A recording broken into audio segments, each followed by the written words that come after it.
Maya woke up to the sound of rain hitting the concrete above her. She pulled her thin jacket tighter around her shoulders and checked her phone. 4:30 in the morning. The battery was at 12%. She'd need to find somewhere to charge it today. Maybe the public library when it opened. The doorway of the closed bookstore had kept her mostly dry through the night, but her back ached from sleeping on cardboard. She was 16 years old and this was her life now. 8 months on the streets of downtown Seattle. 8 months since everything fell apart. She gathered her belongings carefully. A backpack that used to be blue but was now closer to gray. Inside was everything she owned. 2 t-shirts, 1 pair of jeans with a hole in the knee, some socks, a toothbrush she'd gotten from a shelter, and a photograph. The photograph was in a plastic bag to keep it safe. Her mother's face smiled up at her from that picture, taken 3 years ago when things were normal. When they had a home, when they had each other. Maya tucked the photo away and stood up, her legs stiff and cold. The rain had stopped, but the streets were still wet, reflecting the early morning streetlights and orange pools. She started walking, heading toward the coffee shop on 4th Avenue. They usually threw out yesterday's pastries around 6 in the morning, and if she got there early enough before the other homeless kids, she might get something. Her stomach growled. She tried to remember when she'd last eaten a real meal. 2 days ago? 3? Time blurred together when you were hungry. As she walked, memories pushed their way into her mind like they always did in the quiet hours. Her mother at the piano, her fingers dancing across the keys, their tiny apartment that always smelled like jasmine tea, the music that filled every corner of their home. Again, sweetheart, her mother would say, her voice gentle but firm. Feel the music, don't just play it. Maya had been 4 years old when she first sat at a piano, too small for her feet to reach the pedals. But her mother had been a classical pianist, and she'd started teaching Maya the moment she showed interest. Every single day they practiced together, sometimes for hours. It was never a chore, though. Music wasn't something they did. It was who they were. By the time Maya was 10, she could play pieces that most adults struggled with. Chopin, Beethoven, Rachmaninoff. Her fingers had memorized thousands of notes, complex patterns that wove together into something beautiful. Her mother said she had a gift, a real talent that shouldn't be wasted. But then her mother got sick. It happened so fast, a cough that wouldn't go away. Doctor's visits they couldn't afford. Then the hospital. Then goodbye. Maya had been 15 when her mother died. No father in the picture. No relatives who wanted to take in a teenager. She'd spent 3 months in foster care, bouncing between 2 different families who already had too many kids and not enough patience. On her 16th birthday, she'd packed her bag and left. The streets seemed better than another house where she didn't belong. That was 8 months ago. 8 months since she'd touched a piano. 8 months since she'd heard music that wasn't coming from a car radio or someone's headphones. The coffee shop was still closed when she arrived, so Maya sat on a bench across the street to wait. An older man was sleeping on the bench next to hers, covered in newspapers. She recognized him. They'd crossed paths before, though they'd never spoken. There was an unspoken rule out here. Everyone kept to themselves unless you needed help. The city woke up slowly around her. Joggers passed by with their expensive headphones and matching workout clothes. A woman in a business suit rushed past, talking loudly on her phone about a meeting. No one looked at Maya.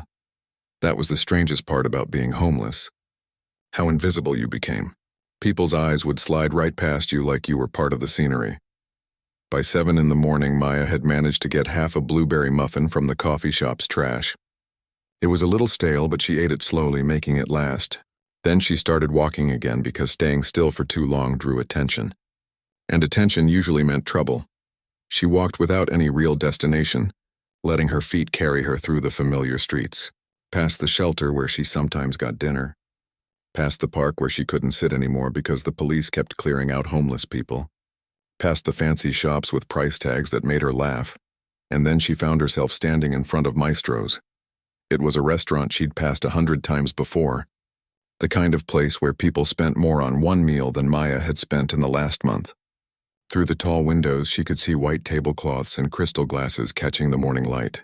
There was a patio area outside covered by a dark green awning, and in the corner of that patio sat a grand piano. Maya stopped walking. She stared at that piano like it was calling to her. It was beautiful, black and glossy, the kind of instrument her mother had always dreamed of owning. the kind they'd only seen in concert halls and fancy hotel lobbies. Through the window, she could see people starting to arrive for lunch service. Well-dressed couples, business people in suits, a group of teenagers who laughed too loud and looked like they'd never worried about anything in their entire lives. Her stomach growled again, louder this time. The half muffin hadn't been enough. It was never enough. Maya looked at the piano, then at the restaurant, then back at the piano. A crazy idea started forming in her mind. A desperate, probably stupid idea, but desperation made you do things you never thought you'd do. What if she offered to play? Just one song? Just for some food? Her mother's voice echoed in her memory. You have magic in your fingers, sweetheart. Never forget that. But that was before. Before everything fell apart. Before she became the kind of person people looked through instead of at. Would they even let her near that beautiful piano with her dirty clothes and tangled hair? Probably not, but she was so hungry. And that piano was right there. And somewhere deep inside, buried under 8 months of survival and struggle, there was still a part of her that remembered what it felt like to create something beautiful. Maya took a deep breath. Her hands were shaking as she adjusted her backpack. She looked down at herself. Her jeans were dirty. Her jacket had a stain she couldn't remember getting. When was the last time she'd been able to take a real shower? She couldn't remember that either. This was a terrible idea, but terrible ideas were all she had left. She started walking toward the restaurant entrance, her heart pounding so hard she could hear it in her ears. With each step she wanted to turn around and run, but her feet kept moving forward. Past the fancy cars parked outside, past the perfectly trimmed bushes, right up to the patio where the lunch crowd was starting to gather. A man in a white shirt and black vest was organizing menus at a stand near the entrance. He had to be the manager. He looked busy and important and like the kind of person who wouldn't want to be bothered by someone like her. Maya stopped a few feet away from him. She opened her mouth to speak, but no words came out. She tried again. "Excuse me, sir?" Her voice came out smaller than she'd meant it to. The manager didn't look up. "Sir?" She tried again, a little louder this time. He glanced up from his menus, and his eyes immediately scanned her from head to toe. She saw his expression change, saw the way his mouth tightened, saw him recognize exactly what she was, but she'd come this far. She had to ask. Maya swallowed hard and forced the words out. "Can I play the piano for food?" The manager finally looked at her properly. His name tag said David Sterling, and his face said he'd already decided she was a problem before she'd even finished speaking. "What did you just say?" he asked, though Maya was pretty sure he'd heard her perfectly well. "The piano," Maya said, pointing toward the beautiful instrument sitting in the corner of the patio. "I can play. If you'd let me play one song, could I have some food? Anything. I'm not picky." David Sterling's expression shifted from annoyance to something else. Amusement, the kind that wasn't friendly. He glanced at one of the waiters nearby and they exchanged a look. Then he laughed. Actually laughed. "You want to play our $15,000 piano?" He said it loud enough that several people at nearby tables turned to look. "Looking like that?" Maya felt heat rush to her face. She looked down at her hands. Her fingernails had dirt under them. There was a stain on her jacket sleeve she'd tried to scrub out in a public restroom sink, but it hadn't come out. She probably smelled bad too. She knew she did. "I'm a good player," she said quietly. "I promise. Just one song and I'll leave." "A good player," David repeated and laughed again. "Right. And I'm the King of England." A woman at a table near them, wearing a cream-colored suit and pearls that probably cost more than a car, leaned over to her companion. She didn't even bother lowering her voice. Is she seriously begging right now? "Where's security?" "I know, right?" her companion said, a man in an expensive watch that caught the sunlight. "This is supposed to be a high-end establishment. We shouldn't have to see this while we're eating." Maya's chest tightened. She wanted to disappear, to melt into the ground. But she was so hungry and she'd already come this far. She couldn't give up now. "Please," she tried again. "I used to study classical piano. My mother was a concert pianist. She taught me since I was 4 years old. I know I don't look like much right now, but I can play. Really play." "Your mother was a concert pianist," David said, his tone dripping with disbelief. "Sure she was, sweetheart.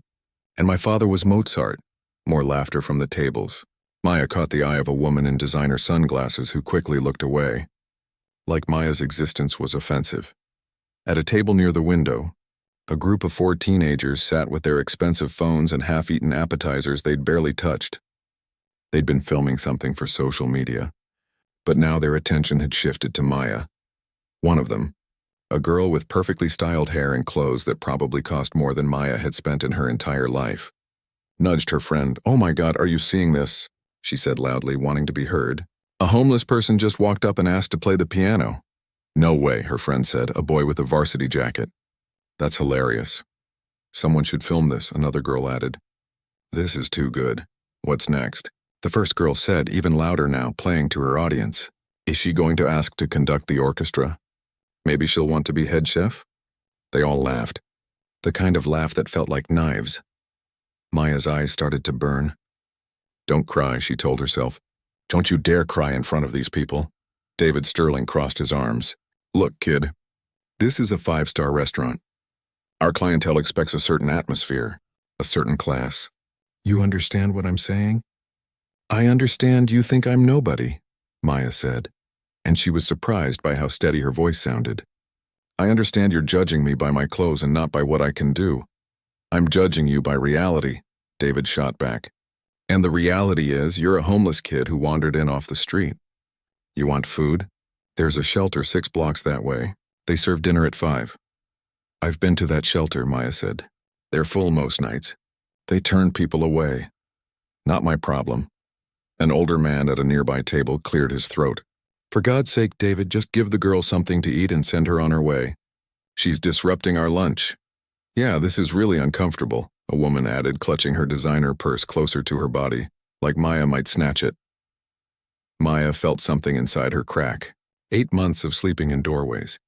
8 months of being invisible. 8 months of being treated like she was less than human just because she didn't have a home. All of it came flooding up at once. "Please," she said, and her voice broke on the word. "I'm not asking for charity. I'm offering to work. To perform. Just let me play one song. If you don't like it, I'll leave and never come back. I promise."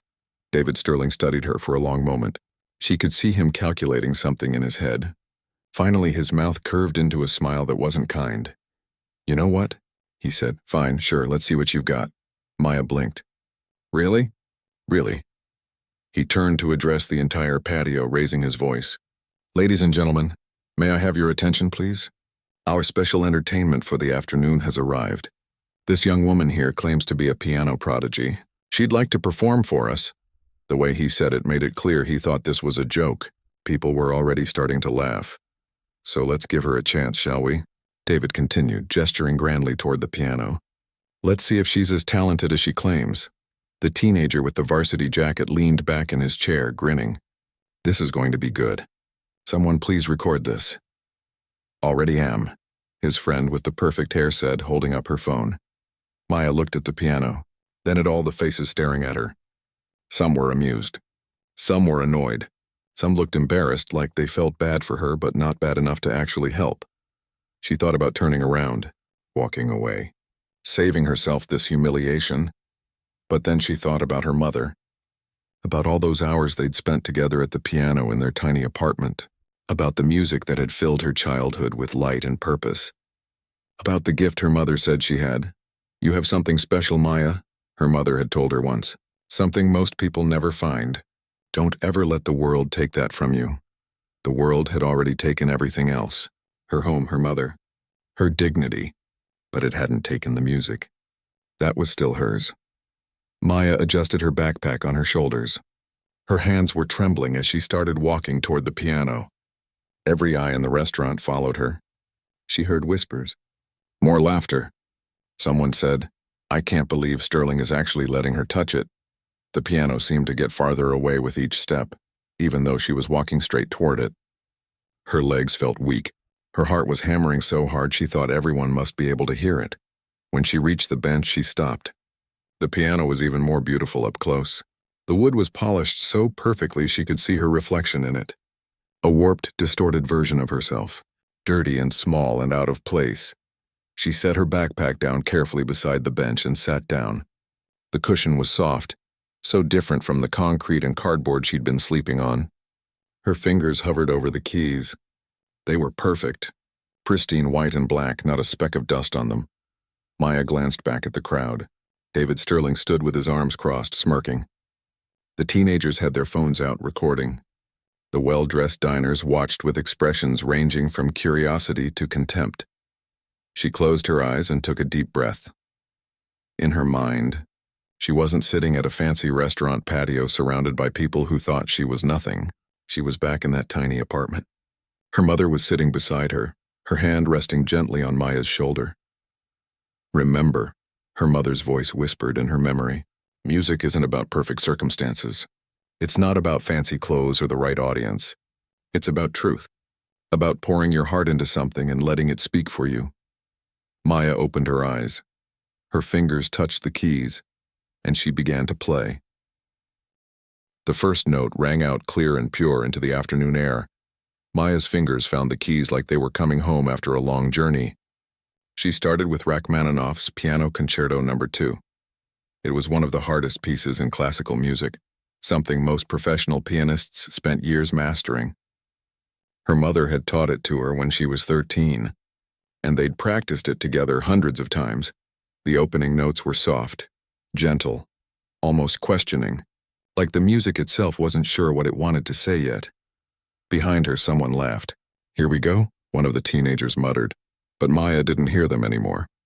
The world had already started to fall away. Her fingers moved faster, the notes building on each other, creating a pattern that grew more complex with each measure. This was the dangerous part of the piece, where one wrong note could throw everything off, where your fingers had to move faster than your brain could think. Maya's hands flew across the keys. The laughter stopped. It happened so suddenly that if you'd blinked, you might have missed it. 1 second there were snickers and whispers.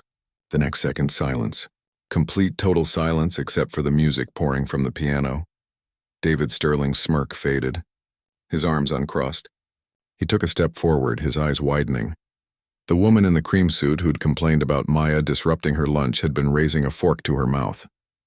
The fork stopped halfway. She set it down slowly, her food forgotten, and turned to face the piano. The teenagers with their phones stopped recording to lower their devices and just watch. The girl with the perfect hair's mouth fell open. "Wait," she whispered. "Is she really—" She didn't finish the sentence. Nobody was talking anymore. Maya's fingers danced across the keys with impossible speed and precision.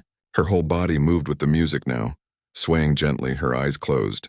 Each note she played was perfect, but it was more than just technical skill. There was something else pouring out of that piano. Something raw and real and heartbreaking. Pain, loss, longing, hope. Every emotion Maya had kept locked inside for 8 months came flooding out through the music. The piece shifted into its famous melody, the part that had made people cry in concert halls for over 100 years. Maya's fingers found every note like they'd been waiting there for her. Like the piano itself had been waiting for someone who understood what it could say. People on the sidewalk started to stop. A jogger pulled out his earbuds and moved closer. A woman walking her dog paused, her hand going to her chest. A delivery driver getting out of his truck froze with a package in his hands. The music filled the street. It echoed off the buildings. It seemed to make the air itself vibrate with beauty. Inside the restaurant, the kitchen staff had stopped working. A waiter stood with a tray balanced on one hand, not moving, not even seeming to breathe. The hostess stood at the entrance with her mouth open. Maya was somewhere else now. She was in her mother's apartment, and they were playing together like they used to. Her mother's voice was in her ear, guiding her. "That's it, sweetheart, feel it. Let it pour out of you." Tears started running down Maya's face, but she didn't stop playing. Her fingers never missed a beat, even as her vision blurred. This wasn't just music anymore. This was everything her mother had taught her. Everything they'd shared together. Every moment of joy and beauty they'd created in that tiny apartment that had been their whole world. The piece built to its climax, the notes coming faster and louder, the emotion swelling until it felt like it might break apart. Maya's hands moved in a blur across the keys, hitting notes that seemed impossible for human fingers to reach in sequence. The technical difficulty was staggering, but she made it look effortless. The crowd around the patio had grown. 20 people, 30, 40. More kept coming, drawn by the sound. An elderly man in a suit had tears streaming down his face. A young mother held her baby close, swaying slightly to the music. 2 college students stood with their backpacks still on, frozen in place. David Sterling had gone completely pale. He stared at Maya like he was seeing a ghost, or maybe like he was seeing her for the first time as an actual person, instead of a problem to be dismissed. The teenagers at their table weren't laughing anymore. The boy in the varsity jacket had picked his phone back up, but this time he was recording with trembling hands. The girl beside him was crying, mascara running down her cheeks. "I can't believe this," she whispered. "I can't. We were so awful to her." Her friend didn't respond. She was too busy crying herself. The music shifted again, moving into a quieter section. Maya's fingers slowed, playing notes that felt like whispered secrets, like memories of better days, like the sound of her mother's voice saying, "I love you," one last time before the hospital machines went quiet.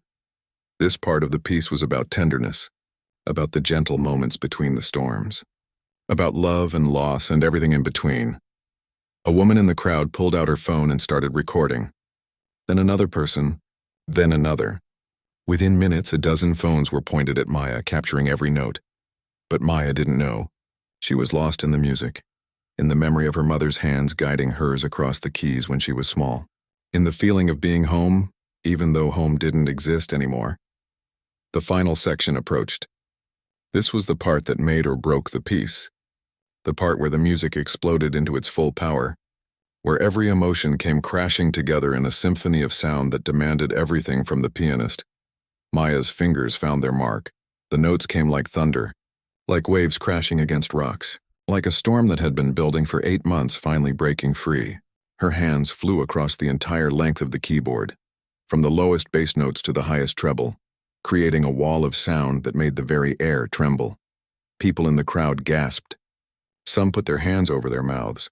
Others reached for the people beside them, needing to hold on to something real because the music was too powerful, too overwhelming, too beautiful to experience alone. This was what her mother had always talked about. This was the magic. The moment when music stopped being just notes on a page and became something alive, something that could reach inside your chest and touch your soul. Maya played the final measures with tears streaming freely down her face. Her fingers were tired, her arms ached, but she didn't stop. She couldn't stop. Not until every last note had been played. Not until she'd poured out every ounce of pain and love and loss she'd been carrying. The crescendo built. Higher. Higher. The music swelling until it felt like the whole world was holding its breath, and then the final chord. Maya's hands came down on the keys with perfect precision, letting the notes ring out clear and true. She held them there, sustaining them, letting them fade slowly into the afternoon air until they became silence again. Her hands lifted from the keys. She sat there, breathing hard, tears on her cheeks, her shoulders shaking slightly. For what felt like an eternity, nobody moved. Nobody spoke. The silence was complete and absolute. Maya slowly opened her eyes and looked down at her hands. They were still trembling. She'd done it. She'd played the entire piece from memory without a single mistake. Just like her mother had taught her. She turned slowly on the bench, suddenly remembering where she was. Remembering the crowd that had been laughing at her just minutes before. But nobody was laughing now. What she saw instead made her heart stop. Every single person was standing. The diners at their tables. The people on the sidewalk. The staff inside the restaurant. All of them on their feet staring at her with expressions she couldn't quite read. And then someone started clapping. It was the elderly man in the suit, tears still wet on his face. His hands came together once, twice, and then the sound exploded. Everyone erupted into applause. Not polite applause. Not the kind you give because you're supposed to. This was thunderous. This was the kind of applause that shook the air. People were cheering. Some were crying openly. Others were still too stunned to do anything but clap with looks of absolute wonder on their faces.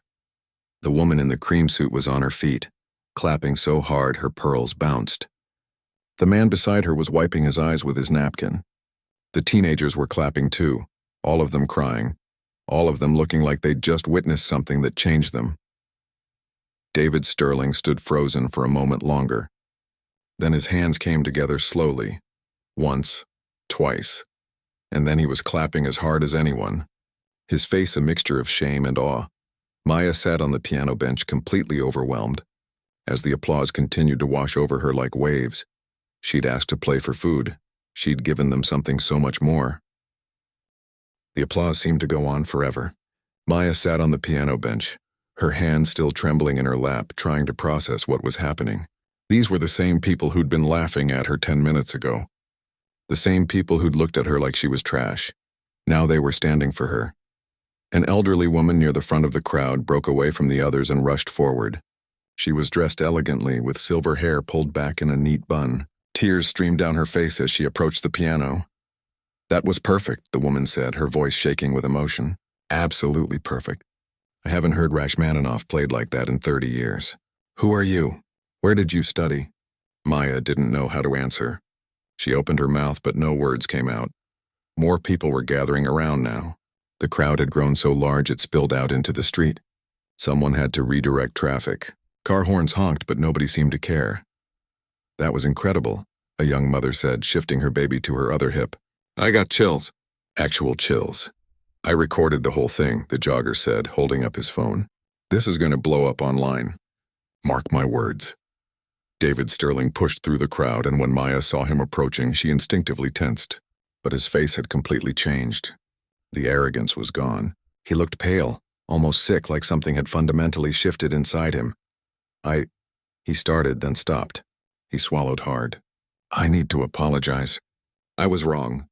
So completely wrong. I judged you by your appearance and I was cruel, and I'm so sorry." Maya just stared at him. "Please," David continued. "Let me get you some food. Anything you want. Everything on the menu if you want it. It's the least I can do."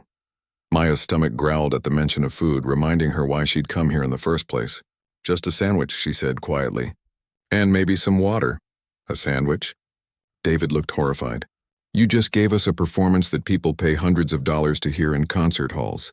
You want our entire kitchen. Our best dishes, please." But Maya shook her head. "Just a sandwich is fine, really."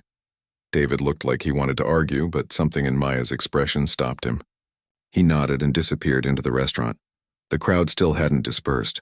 If anything, more people kept arriving, drawn by the commotion. Maya's hands wouldn't stop shaking. This was too much attention. Too many eyes on her. She wasn't used to being seen anymore. One of the teenagers from before approached slowly. It was the girl with the perfect hair, and now her makeup was smeared from crying. She stopped a few feet away, her hands clasped together nervously. "I'm sorry," she said, and her voice cracked. "I'm so sorry for what I said. For laughing. You were asking for help and I was horrible to you. I don't have an excuse. I was just awful." Her friends stood behind her, all of them looking ashamed. The boy in the varsity jacket stepped forward too. "We all were," he said. "We judged you and mocked you, and you didn't deserve any of it. That performance, it was beautiful. You're amazing." Maya didn't know what to say to them either. Part of her was still angry at how they'd treated her. But another part understood. She'd been invisible for so long that she'd almost forgotten what it was like to be seen as a real person. "It's okay," she finally said, though she wasn't entirely sure it was. David returned with a tray. On it was a turkey sandwich, but also a bowl of soup, a salad, a plate of pasta, some fruit, and a large glass of water. "I know you said just a sandwich," he said sheepishly, "but please, take whatever you want."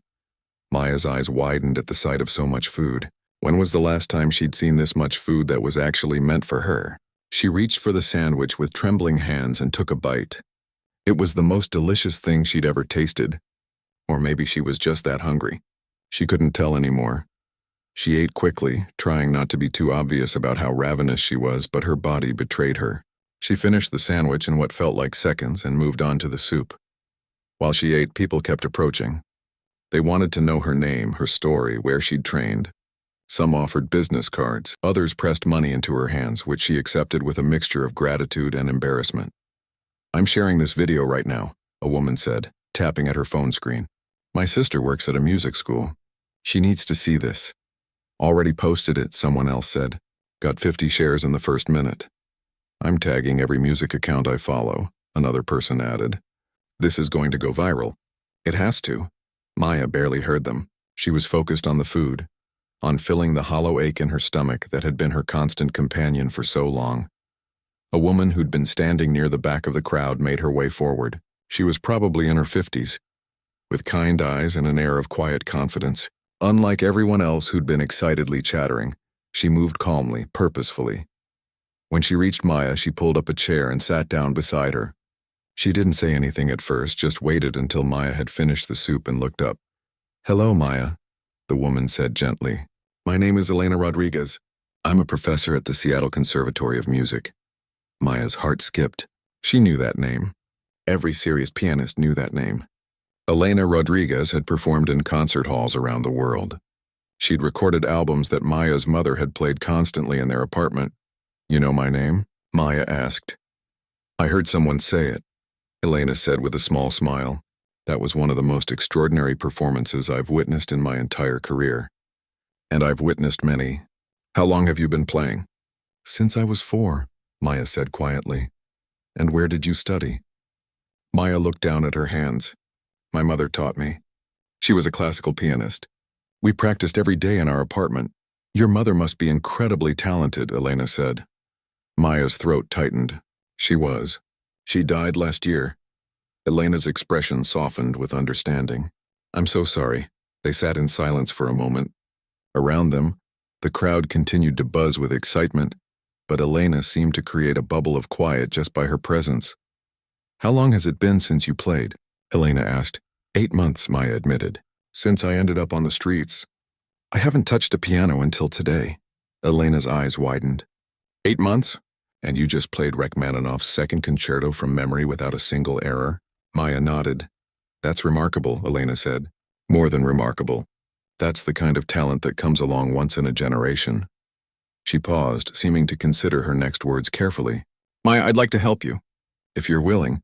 Maya looked at her skeptically. She'd learned not to trust when things seemed too good to be true. "I have a guest room in my house," Elena continued. "It's yours if you want it. No strings attached. And I'd like to offer you a full scholarship to study at the conservatory. Private lessons, access to our practice rooms, everything."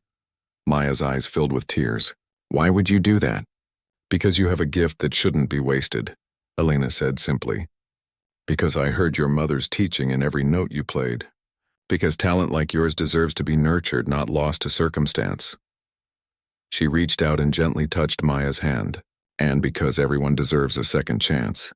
Maya couldn't speak. She could only nod as tears spilled down her cheeks.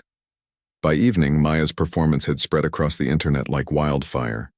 The videos people had recorded on their phones were being shared thousands of times per minute. Comments poured in from around the world. "I can't stop crying. This is what real talent looks like. The way she played with such emotion. Incredible. Someone help this girl." Piano prodigy Maya trending worldwide. News outlets started picking up the story. Local TV stations, national networks. Within hours, Maya's face was everywhere. The hashtag #PianoProdigyMaya was trending on every social media platform. Donations started flowing in. A GoFundMe page appeared, though Maya didn't even know who'd started it. The goal was $10,000. It hit that in an hour. Then 50,000, then 100,000. By midnight, it had raised over $200,000. People wanted to help. They wanted to be part of her story. The girl who'd asked to play for food and ended up giving the performance of a lifetime. Maya sat in Elena's guest room that night, her first night in a real bed in 8 months. She was clean. She was fed. She was safe. She pulled out the photograph of her mother from her backpack and looked at it for a long time. "I did it, Mom," she whispered to the picture. "I played again. And people heard me. They really heard me." In the photo, her mother smiled back at her, forever frozen in that moment of happiness. Maya placed the picture on the nightstand beside the bed and turned off the light. For the first time in 8 months, she fell asleep without fear. Without hunger. Without the weight of invisibility crushing her chest. Tomorrow would bring more changes. More opportunities. More chances to play. But tonight she just slept. 3 months passed like a dream Maya was afraid to wake up from. She woke up every morning in Elena's guest room, and for the first few seconds she'd panic, thinking she was still on the streets and this had all been her imagination. But then she'd see the sunlight coming through actual curtains, feel the softness of clean sheets, and remember that this was real. This was her life now. The conservatory was harder than anything she'd ever done. Not because of the music, that part felt natural, like breathing, but because of everything else.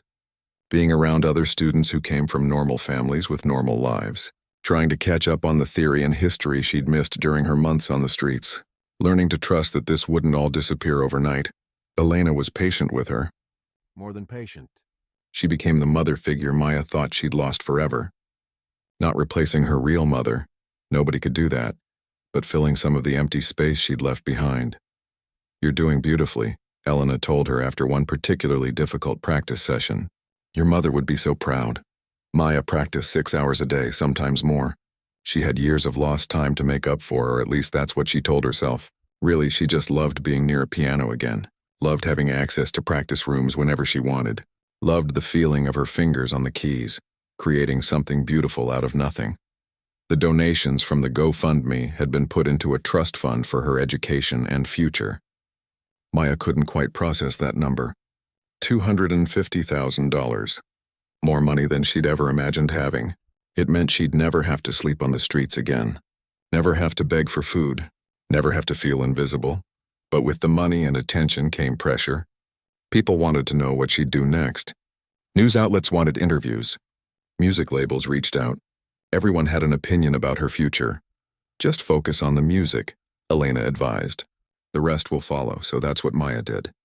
She practiced and studied and slowly started to feel like a real person again, instead of a ghost who'd somehow stumbled back into the world of the living. Elena helped her plan something special. A concert.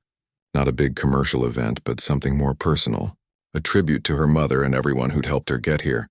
The conservatory's concert hall wasn't huge, maybe 300 seats, but to Maya it felt enormous. The day of the performance, she stood backstage in a simple black dress that Elena had bought for her. Her heart pounding so hard she could hear it in her ears.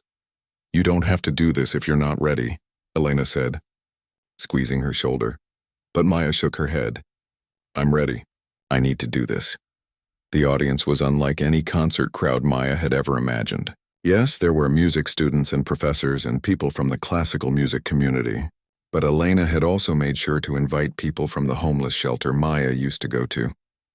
The staff who'd given her meals when they could. Other kids from the streets who were still trying to survive, and in the front row sat David Sterling and his family. The teenagers who'd mocked her that day, the woman in the cream suit, all of them had shown up. When Maya walked onto the stage, the applause was warm and genuine. She sat at the grand piano, so much nicer than the one at the restaurant, and looked out at the faces watching her. "I want to dedicate this performance to my mother," she said into the microphone, her voice shaking slightly. "She taught me that music isn't about where you play or who's listening. It's about truth, about sharing something real." She paused, gathering her courage. "She also taught me that everyone deserves to be seen, to be heard, to matter. I forgot that for a while when I was on the streets. I felt invisible, but you all reminded me that I'm not." She placed her hands on the keys and began to play. This time she chose something different. Not Rachmaninoff, but a piece her mother had written herself years ago. Something Maya had never performed for anyone else. It was beautiful and sad and hopeful all at once. The kind of music that told a story without words. About loss and survival. About darkness and light. About a girl who lost everything and somehow found her way back. When she finished, there wasn't a dry eye in the house. The applause was thunderous, but more importantly, it was real. These people weren't clapping because she was a viral sensation or a feel-good story.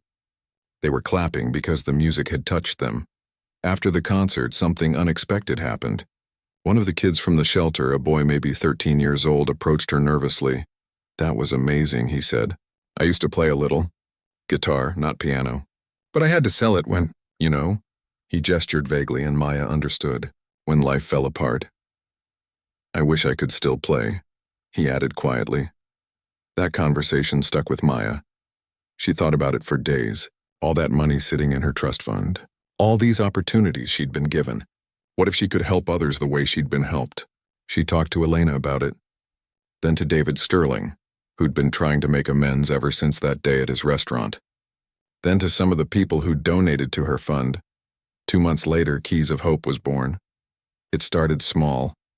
Just Maya and a few volunteers teaching piano and guitar to homeless kids at a community center. They used donated instruments and whatever space they could find. But it grew quickly. More volunteers signed up. More donations came in. Local music stores contributed instruments. The idea was simple. Give kids who had nothing a chance to create something beautiful. Give them a place where they mattered, where they were seen and heard. David Sterling became one of the foundation's biggest supporters. His restaurant started hosting monthly fundraiser concerts, and he matched every dollar donated. The teenagers who'd mocked Maya became volunteers, teaching younger kids and sharing their own stories of learning to be more compassionate. A year after that day at Maestro's restaurant, Elena organized a special event, a charity concert at the very place where Maya's journey had changed. The patio had been transformed for the evening, with string lights and flowers and the same beautiful piano Maya had played that day. Maya arrived early, before the guests. She stood looking at the piano, remembering how scared she'd been, how desperate and hungry and invisible she'd felt. "Hard to believe it's been a year," David said, coming up beside her. He looked different now, less arrogant, more genuine. "I think about that day a lot, about how wrong I was, how close I came to missing something incredible because I couldn't see past my own prejudice." "We all make mistakes," Maya said. "Some mistakes are bigger than others." David replied, "But I'm grateful you gave me the chance to do better." The concert that night raised over $50,000 for Keys of Hope. Maya performed, of course, but so did some of her students. Kids who'd been homeless or struggling, now standing on a stage and sharing their music with a crowd of supporters. One of them was the 13-year-old boy who'd approached her after her concert at the conservatory. He played guitar and sang a song he'd written himself. It was rough around the edges but full of heart, and the audience loved it. After the performances, Maya stood at the piano one more time. The same piano where she'd asked to play for food, where people had laughed at her, where everything had changed. "I asked if I could play for food that day," she said to the crowd. "I was hungry and desperate, and I didn't know if anyone would even listen. But you did listen. You saw me when I felt invisible. You gave me a second chance." She looked out at the faces watching her. Some she recognized from that first day. Others were new. All of them had contributed to her story in some way. "This foundation exists because people believed in me when I had nothing to offer but music," Maya continued. "Now we get to do the same for others. We get to tell kids who feel invisible that they matter, that their art matters, that they deserve to be heard." She sat down at the piano and played one more song. Not a classical piece this time, but something simple and hopeful, a melody that spoke of new beginnings. When she finished, she looked up and saw Elena smiling at her with tears in her eyes, saw David and his staff looking proud, saw her students watching her like she was proof that things could get better, and in her mind she saw her mother, smiling, proud, at peace. "Thank you, Mom," Maya whispered to the memory, "for the music, for everything." The applause washed over her like a warm wave, and Maya realized something important. She wasn't invisible anymore. She'd never be invisible again. But more importantly, she was helping others be seen too. One note at a time. One child at a time. One second chance at a time, and that, she thought, was the most beautiful music of all.